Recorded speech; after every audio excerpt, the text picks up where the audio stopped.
Bonjour à toutes, bonjour à tous, c'est Stéphane des échanges de savoir de Snare et j'espère que vous avez la patate.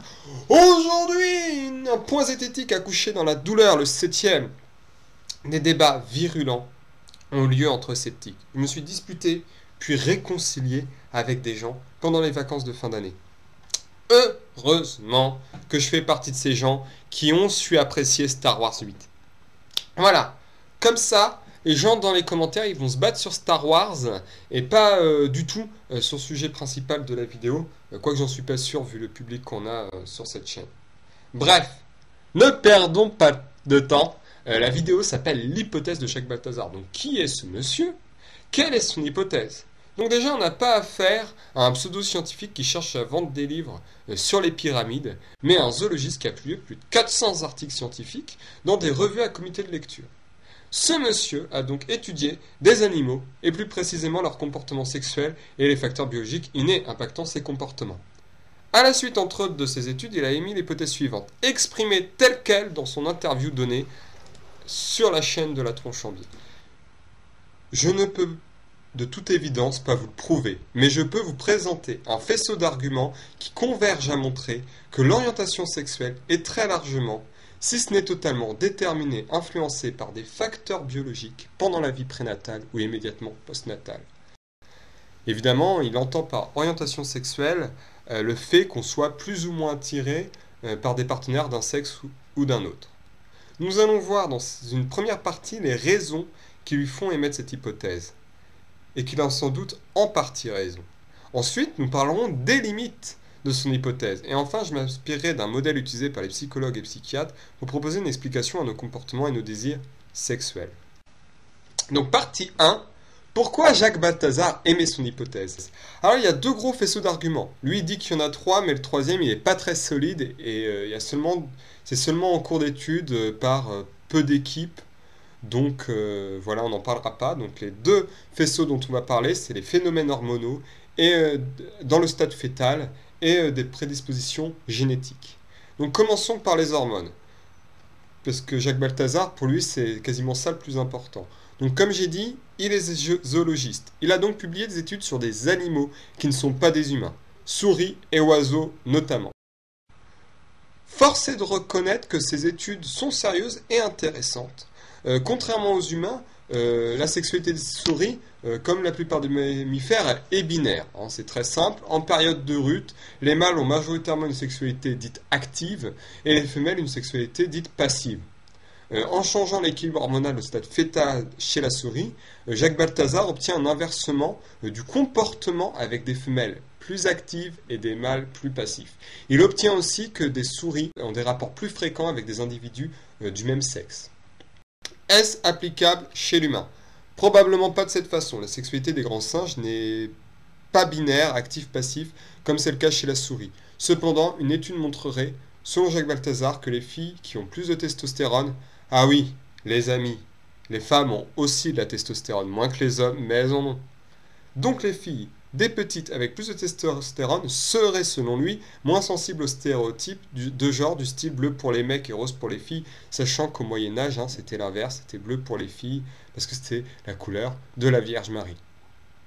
Donc il est fortement probable que l'équilibre hormonal pré- et postnatal joue un rôle dans certains comportements et désirs sexuels. Mais comment et à quel point, on ne sait pas. Maintenant, voyons l'argument que je trouve le plus solide en faveur de facteurs biologiques et les prédispositions génétiques. Une prédisposition, c'est un ou plusieurs gènes qui augmentent la probabilité d'avoir un caractère sans que ce soit automatique. En fait, le ou les gènes s'expriment ou non selon l'environnement. Les bonnes études pour voir ça, ce sont les jumeaux. En moyenne, il y a entre 5 et 10% d'homosexuels dans un bon nombre de pays dans la population globale. Chez les faux jumeaux, quand l'un est homo, l'autre l'est dans 19% des cas. Et chez les vrais jumeaux, on monte à 60%. Des gènes augmentant des probabilités ont été trouvés, en tout cas fortement suspectés. Il est donc probable que l'orientation sexuelle soit en partie génétique, mais pas totalement, sinon on aurait 100% de corrélation entre les vrais jumeaux et non pas 60%. Là-dessus, sur ce type d'études sur les jumeaux, je vous invite à voir la vidéo de Science étonnante sur les gauchers, où on voit que le développement prénatal est important dans la préférence manuelle, cette fois-ci, mais le facteur génétique est assez faible. Ils n'ont pas du tout 60%, ils ont au maximum 25%. Donc, bon alors, c'est bien beau tout ça, mais quelles sont limite de l'hypothèse de Jacques Balthazar. Alors, comme pour la préférence manuelle où il y a des ambidextres, il existe des bisexuels, pas du tout étudiés. Les femmes sont également sous-étudiées par rapport aux hommes. Ce sont des limites que Jacques Balthazar reconnaît lui-même. De plus, comme on l'a vu, l'argument hormonal est intéressant, mais l'équilibre hormonal des grands singes, nous, les chimpanzés, bonobos, gorilles, orang-outans, n'est pas du tout le même que chez les autres mammifères. On n'a pas de rut, par exemple. Et les études sur les humains manquent cruellement, et ne peuvent pas être faites souvent pour des raisons éthiques. Ce qui est sûr, c'est que chez l'être humain, le rôle des phéromones est moindre que chez la plupart des mammifères.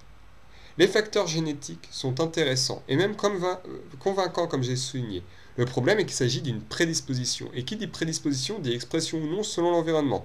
L'environnement, ça peut être la biochimie, ça peut être aussi l'environnement psychosocial. Reconnaissons à Jacques Balthazar que les facteurs hormonaux peuvent jouer sur l'expression ou non des gènes. On voit que les deux facteurs de chez Jacques Balthazar peuvent s'influencer entre eux. Et là, il y aurait dans ce cas plusieurs gènes et non pas un seul.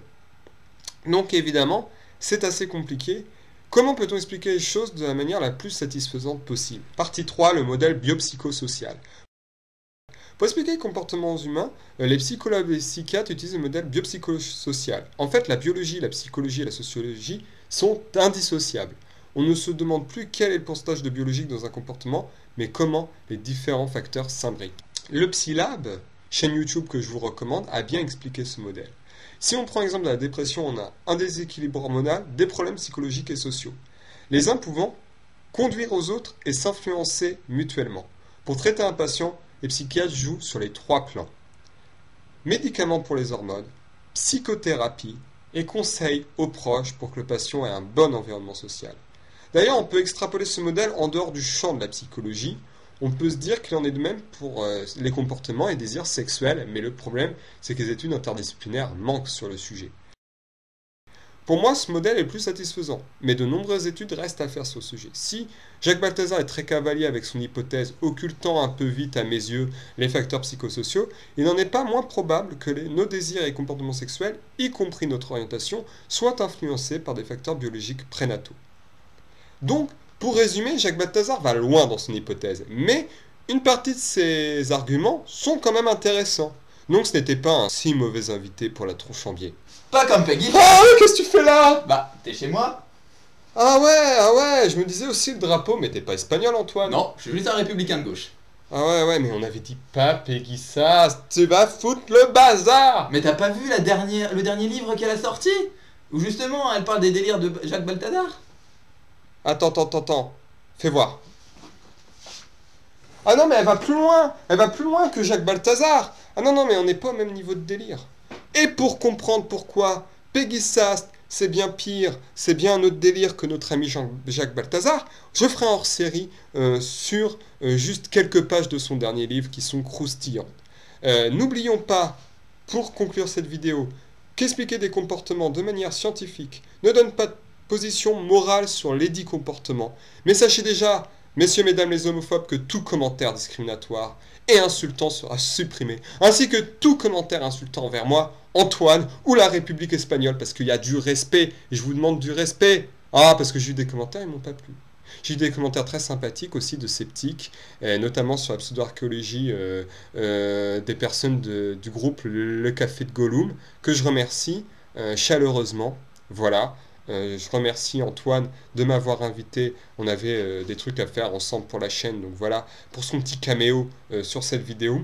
Voilà. N'hésitez pas à aimer, partager cette vidéo et à vous abonner. Bisous.